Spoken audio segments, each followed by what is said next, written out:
এই গল্প একটি ভয়ঙ্কর ঘটনার উপর ভিত্তি করে তৈরি, যেখানে একটি মেয়ের অসাধারণ অভিজ্ঞতা এবং একটি রহস্যময় গ্রামের কাহিনী রয়েছে। প্রতিটি মুহূর্তে আপনাকে শিহরণ অনুভব করাবে এবং দক্ষিণ এশিয়ার ভৌতিক গল্পের এক বিশেষ স্বাদ এনে দেবে। এক যুবতী মেয়ে আরতি একটি অদ্ভুত শক্তি নিয়ে জন্মেছিল।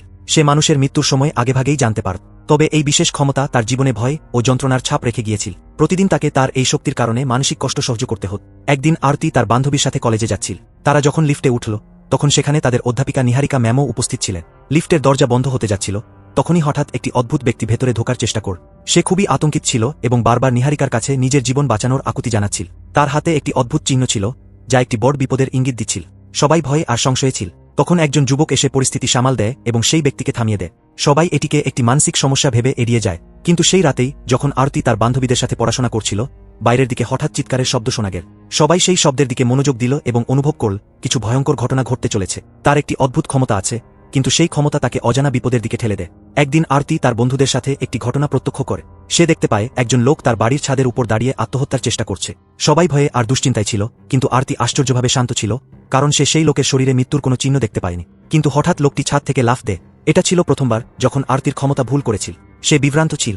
ঠিক তখন সে দেখে তার শিক্ষক নিহারিকা ম্যাডাম আতঙ্কিত হয়ে অফিসের দিকে ছুটছেন। আরতির মনে হলো ওই লোকের মৃত্যুর সাথে নিহারিকা ম্যাডামের কোনো সম্পর্ক থাকতে পারে। সে সঙ্গে সঙ্গে ম্যাডামের পেছন পেছন গেল এবং তাকে প্রশ্ন করতে শুরু করল। কিন্তু নিহারিকা ম্যাডাম কিছুই বলতে অস্বীকার করলেন এবং আরতিকে সেখানে থেকে চলে যেতে বললেন। সেদিন রাতে আরতি যখন বাড়ি ফেরে, সে একটি অদ্ভুত স্বপ্ন দেখে। স্বপ্নে সে দেখে নিহারিকা ম্যাডাম এবং সেই লোকটি একটি ক্ষেতের মাঝে ক্রসের সাথে বাঁধা আছে। পরদিন সকালে উঠে সে নিহারিকা ম্যাডামকে ফোন করে, কিন্তু ফোনে কেউ সাড়া দেয় না। পরদিন স্কুলে গিয়ে সে ম্যাডামের খোঁজ নেয় এবং জানতে পারে ম্যাডাম ছুটিতে আছেন। আর যেই লোকটি আগের রাতে ছাদ থেকে লাফ দিয়েছিল, সে এবং নিহারিকা ম্যাডাম একই গ্রামের বাসিন্দা। এ কথা শুনে আরতির মনে হলো বিষয়টি খুবই গুরুতর। শিক্ষিকার নিরাপত্তা নিয়ে চিন্তিত হয়ে সে তার বন্ধুকে সাথে নিয়ে সেদিন রাতেই রেমতুক নামে একটি গ্রামে যাওয়া। আরতি এবং তার দুই বন্ধু এই গ্রামে প্রবেশ করে, যেখানে প্রতিটি ধাপে রহস্য আর বিপদ তাদের জন্য অপেক্ষা করছে। গ্রামের বাইরে একটি দোকানের মালিক আরতি এবং তার বন্ধুদের সতর্ক করে দেয় যে গ্রামে প্রবেশ করা নিরাপদ নয়। তিনি বলেন এখন ফসল কাটার সময় এবং এই সময়ে গ্রামে অনেক মানুষ অকারণে প্রাণ হারা। কিন্তু এই সতর্কতার পরেও আরতি এবং তার বন্ধুরা গ্রামে যাওয়ার সিদ্ধান্ত নেয়। গ্রামে ঢোকার পর তারা দেখে গ্রামের মানুষ ফসল কাটার উৎসবে ব্যস্ত।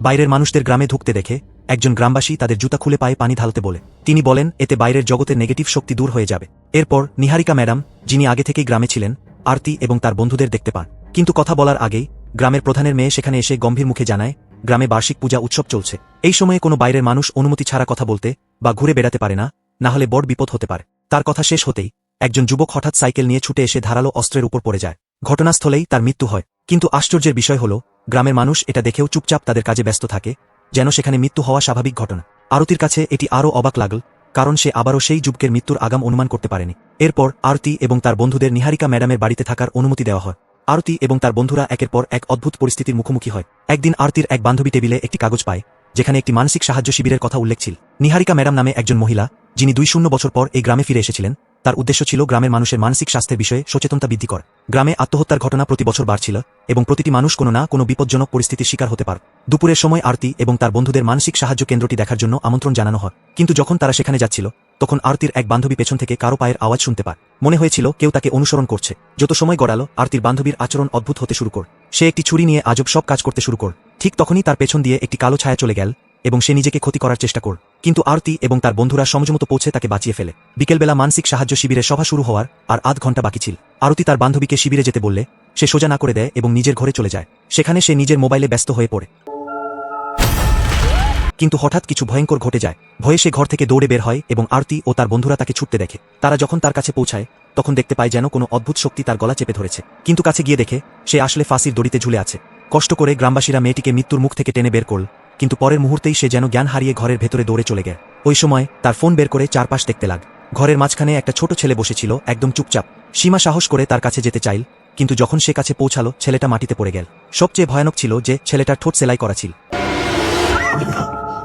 পরের সকালে গ্রামবাসীরা ছেলেটার শেষকৃত্য কর। যখন দেহটাকে কবরে রাখা হলো, তখন ছেলেটার দাদি টলতে টলতে কবরের কাছে এলেন। তিনি শেষবারের মতো তার নাতিকে দেখতে চাইলেন। কিন্তু তখনই হঠাৎ কবর থেকে এক মহিলার হাত বেরিয়ে এল এবং সে দেহটাকে শক্ত করে ধরে ফেল। এরপর সীমার এক বান্ধবীর সাথেও অদ্ভুত ঘটনা ঘটতে শুরু কর। সে দেখল তার হাতে সেই একই দাগ ফুটে উঠেছে, যা সে আগেরবার স্কুলে লিফটে এক অচেনা লোকের হাতে দেখেছিল। সে দাগটা মুছতে চাইল, কিন্তু দাগ কিছুতেই উঠল না। অবশেষে সে ক্লান্ত হয়ে মাথা পানিতে ডুবিয়ে একটু শান্ত হতে চাইল। ঠিক তখনই সেই মহিলা আবার হাজির হল, আর মেয়েটা প্রায় ডুবে যাচ্ছিল। শেষ মুহূর্তে সে পুরো শক্তি দিয়ে নিজেকে সেই ভয়ঙ্কর শক্তির হাত থেকে ছাড়িয়ে নিল। অন্যদিকে গ্রামের প্রধানের মেয়ে তার বাবার সঙ্গে ঝগড়া করছিল। সে বুঝতে পারছিল না কেন তার বাবা এই অভিশাপকে চলতে দিচ্ছে। গ্রামে পরিস্থিতি দিনে দিনে খারাপ হচ্ছিল। যদি এভাবেই চলতে থাকে তাহলে সবাই রহস্যময়ভাবে মারা যাবে।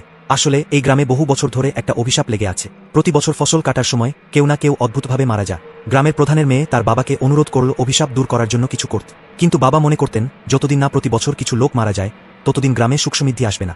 তার জন্য সবচেয়ে জরুরি ছিল যে প্রতিটি পরিবার যেন খেয়ে পড়ে বাঁচতে পারে, যত বড় মূল্যই হোক না কেন। এ কথা শুনে মেয়ে খুব রেগে গেল এবং রেগেমেগে গ্লাস ভেঙে ফেল। সে ভাবতে লাগল মানুষ বেঁচে থাকার আসল মানে কি। কিছুক্ষণ চিন্তা করার পর সে মেঝেতে পড়ে থাকা কাচের টুকরো গুছিয়ে তুলতে লাগ। ঠিক তখনই তার কানে অদ্ভুত আওয়াজ শোনা গেল। যখন সে উপরে তাকাল তখন তার মাথার উপর থেকে শুকনো ফসলের কিছু ডাল পড়ে গেল। সে অনুভব করল তার পেছনে কোনো ছায়া ধীরে ধীরে এগিয়ে আসছে, কিন্তু যখন সে পেছনে ফিরে তাকাল তখন সেখানে কেউ ছিল না। শব্দ শুনে বাবা দ্রুত বাইরে এলেন। তিনি দেখলেন তার মেয়ে নিজেই নিজেকে আঘাত করছে। এ যেন গ্রামটির অভিশাপ এখন তাদের বাড়িতেও এসে পৌঁছেছে। পরের দিন সকালে গ্রামের মানুষজন মাঠে ফসল কাটার উৎসব করছিল। ঠিক তখন এক বৃদ্ধা ভিড়ের মধ্যে এক ভীতিকর মহিলাকে দেখলেন। তিনি এতটাই ভয় পেয়ে গেলেন যে জ্ঞান হারিয়ে ফেললেন এবং আতঙ্কে পাশে রাখা কাস্তে তুলে এদিক ওদিক চালাতে লাগলেন। এরপর সবার সামনে তিনি নিজের গলা নিজেই কেটে ফেললেন। আরতি আর তার বন্ধুরা আহত মহিলাকে বাঁচানোর চেষ্টা করেছিল, কিন্তু ততক্ষণে সব শেষ হয়ে গিয়েছিল। সেই রাতেই আরতির এক বান্ধবী ভয়ে পুরোপুরি ভেঙে পড়ে।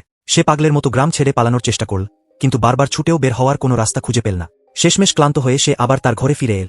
এদিকে আরতির এক বন্ধু সেদিন রেকর্ড করা ভিডিও দেখতে লাগ। ভিডিওতে এক ভয়ঙ্কর নারী দেখা গেল যে বৃদ্ধাকে আত্মহত্যা করতে বাধ্য করছিল। প্রথমে মনে হলো এটা তার চোখের ভুল, কিন্তু ঠিক পরের মুহূর্তে সেই ভূতও তার সামনে হাজির হল। মাটিতে কাচের বোতল পড়তেই মনে হলো এটা সবচেয়ে ভয়ঙ্কর দৃশ্য।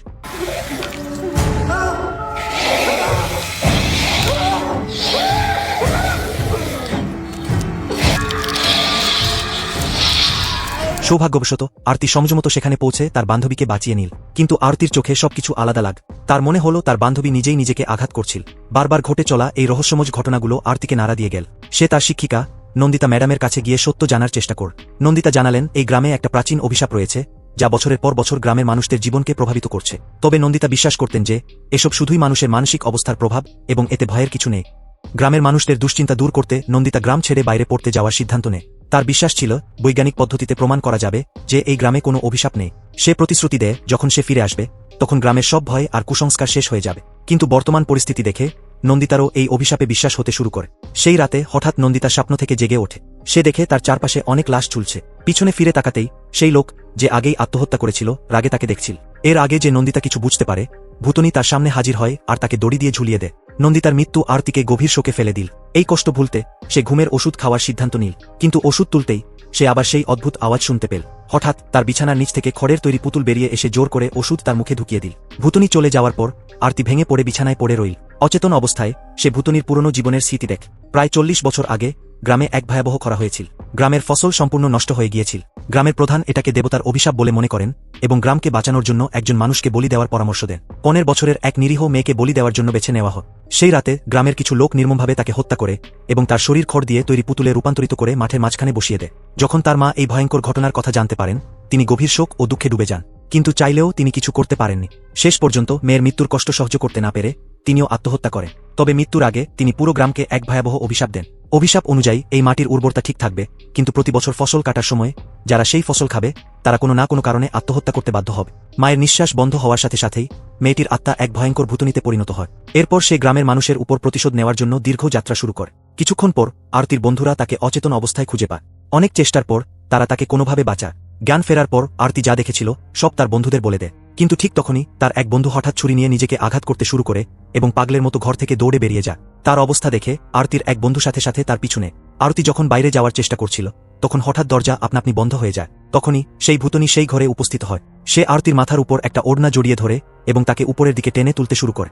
এদিকে বাইরে দাঁড়িয়ে থাকা গ্রামবাসীরা হঠাৎ একটা তীক্ষ্ণ আর ভয়ানক শব্দ শুনতে পেল। আরতির বন্ধুর পিছনে সেই ভূতনী এসে উপস্থিত হল এবং সে দড়ি বের করে তাকে মারার চেষ্টা করল, কিন্তু ঠিক সেই সময় আরতি সেখানে পৌঁছে যায় এবং কোনোভাবে তার বন্ধুর জীবন বাঁচা। গ্রামবাসীরা এই অভিশাপ আর ঘটনা দেখে সম্পূর্ণ ভেঙে পড়ে। তারা জীবনের প্রতি আশা হারিয়ে ফেলেছিল। আরতি সঙ্গে সঙ্গে গ্রামের প্রধানের কাছে গিয়ে বলল যে সে এই অভিশাপ দূর করার একটা উপায় জানে। আরতি জানাল যে 40 বছর আগে প্রধানের পূর্বপুরুষরা এক নিরীহ মেয়েকে বলি দিয়ে এই মাটির উর্বরতা আর ভালো ফসলের কামনা করেছি। এখন এই অভিশাপ দূর করতে হলে প্রধানকে নিজেই জীবন উৎসর্গ করে সেই আত্মার কাছে ক্ষমা চাইতে হবে। প্রধান আরতির কথা শুনল এবং পুরো সত্য বুঝতে পার। সে তার ভুল সংশোধন করতে শস্যের গুদামে গিয়ে নিজেকে আগুনে পুড়িয়ে দিল। গুদাম আর প্রধানের আত্মবলির সাথে সাথে অভিশাপও পুরোপুরি শেষ হয়ে গেল। গল্পের শেষে আরতি আর তার বন্ধুরা আবার স্কুলে ফিরে গেল। সময় কেটে গেল আর আবারও ফসল কাটার সময় এল। সবাই ভেবেছিল এবার সব ঠিক হয়ে গেছে, কিন্তু সেই রাতে আরতির আরেকজন বন্ধুকে আবার সেই ভূতনী ভয় দেখাতে শুরু কর। সে ছুরি তুলে নিজেকে শেষ করার চেষ্টা কর। এতে পরিষ্কার হয়ে গেল অভিশাপ পুরোপুরি শেষ হয়নি, আর এবার কিছু আরও বড় আর ভয়ানক ঘটতে চলেছে।